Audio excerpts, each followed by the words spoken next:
My name is Sarah. I live on the third floor of an old apartment building. One evening, while I was washing the dishes, I saw a shadow outside the kitchen window, a human figure, completely still, staring straight at me. I turned on the outside light, and there was no one there. The next night, it was at my bedroom window, pressed against the glass, not moving, just watching. I called the police. They said it was probably some drunk guy, but I knew it wasn't. Then the gifts started appearing on my doormat. A lock of my own hair, a handwritten note that said, "You always look so beautiful when you're sleeping." I installed a security camera. The footage showed only static, but in the audio, you could hear the whisper, "Sarah, turn off the lights so I can see you better." One night, I heard the balcony lock click open. The door slowly swung inward. The last thing I remember is a voice right next to my ear. "Finally, we're alone, my love." I woke up in the hospital with strangulation marks around my neck. The police found no one, but last night, in my new safe house, I saw the shadow at the window again, and this time it was smiling.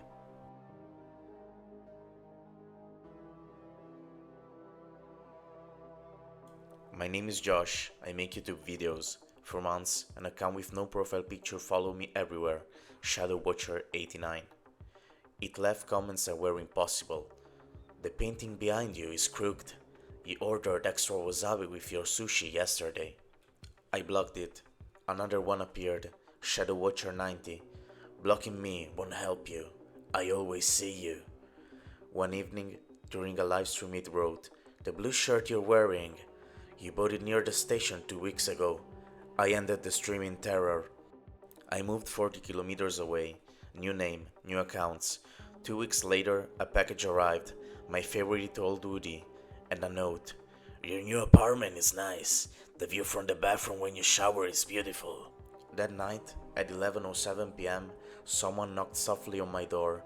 Account voice said, "Josh, I know you're in there. You're my favorite creator. Let me in. I just want to talk to you in person." In the morning, the front door was open. On my phone was a video recorder during the night, me sleeping, filmed from inside the room. On the screen flashed the words, "The perfect follower never abandons his idols." I don't post anything anymore, but every now and then, on the new accounts I create, a follower with no picture appears and comments only one thing: "I found you again."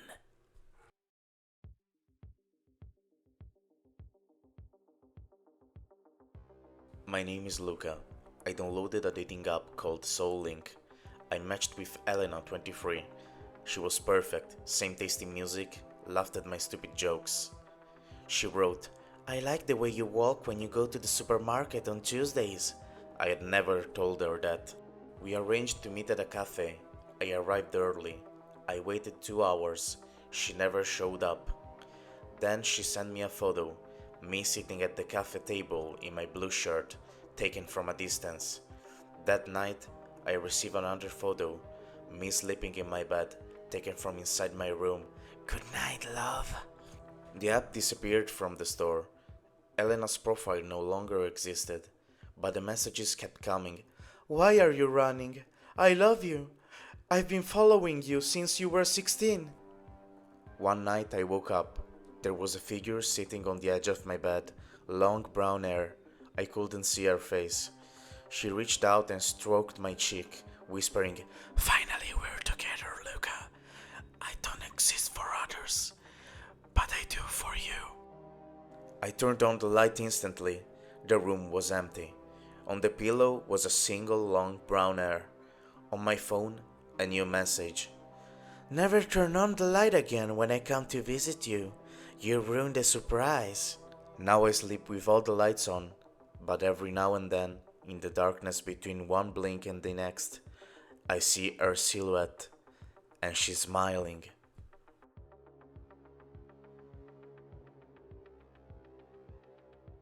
My name is Emma. I'm 26 and I live alone in a small studio apartment. I love listening to music with my noise cancelling headphones while I cook or clean. One evening, I was making dinner when I got a message from an unknown number. You should skip the next song. It's too sad for tonight. I froze. My playlist was on shuffle. No one was in the room. I checked the message again. It was sent exactly when the song started. I blocked the number. The next night, another message from a different number. Turn around. You look beautiful under the kitchen light. I spun around. The room was empty, but the blinds were slightly open. I never leave them open. From that moment, the messages became constant. They knew every song I played, every show I watched, even what I whispered to myself when I thought no one was listening. One night, I received a voice message. It was my own voice, singing along to a song I had just played 5 minutes earlier. I moved to a friend's house for a week.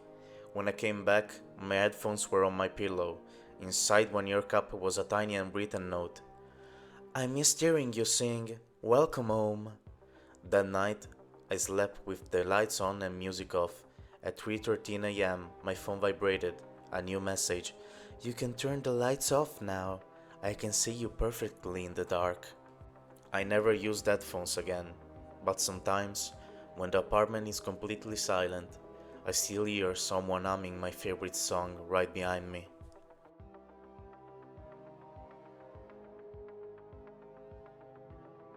My name is Alex. I moved into a quiet suburban house 6 months ago. My next door neighbor was a quiet man in his 40s named Mr. Arlen. We only exchanged polite nods.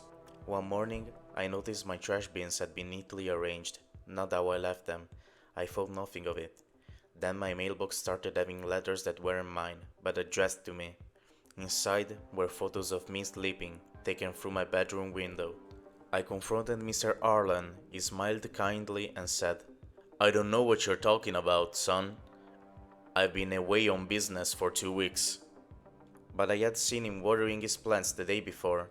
I installed cameras. Every single night they recorded Mr. Arlen standing in his yard at 2 a.m., staring at my house. Sometimes he waved at the camera, as if he knew it was there. I called the police. They spoke to him. He denied everything and even showed plane tickets proving he was out of town. Yet the cameras kept recording him every night.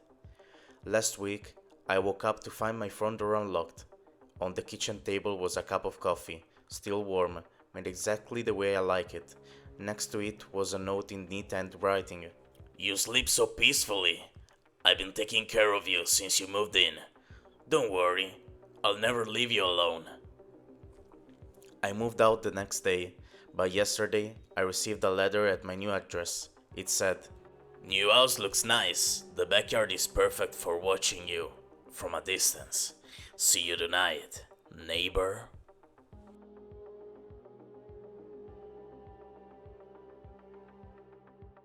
My name is Jade. I order food online almost every night because I work late. There was one delivery driver who always brought my orders. His name was on the app, Jake, friendly smile in the profile picture. At first it was normal, then the notes started appearing in the bags. Hope your day gets better. You looked tired in the window when I arrived. I never opened the window or turned on the porch light. How did he see me? One night, I decided not to order. At exactly the usual delivery time, there was a knock. I looked through the peephole. No one was there, but a bag of my favorite food was sitting on the mat with a note. I brought it anyway. I know you're hungry. Eat while it's still warm. I'm waiting in the car until you finish. I called the delivery company. They said no driver named Jake had ever worked for them in my area. The next night, I ordered from a different restaurant. When the driver arrived, I asked his name. He looked confused and said, I'm not Jake, but the guy who usually delivers to you asked me to give you this. He handed me a small box. Inside was a photo of me eating the food from the night before, taken from outside my window. Now I don't order delivery anymore. I don't even open the door for anyone. But every night at 8:47 p.m. sharp, I hear a car engine idle outside my house for exactly 7 minutes. Then my phone lights up with a message from an unknown number. Hope you enjoyed dinner tonight. See you tomorrow, Sophia.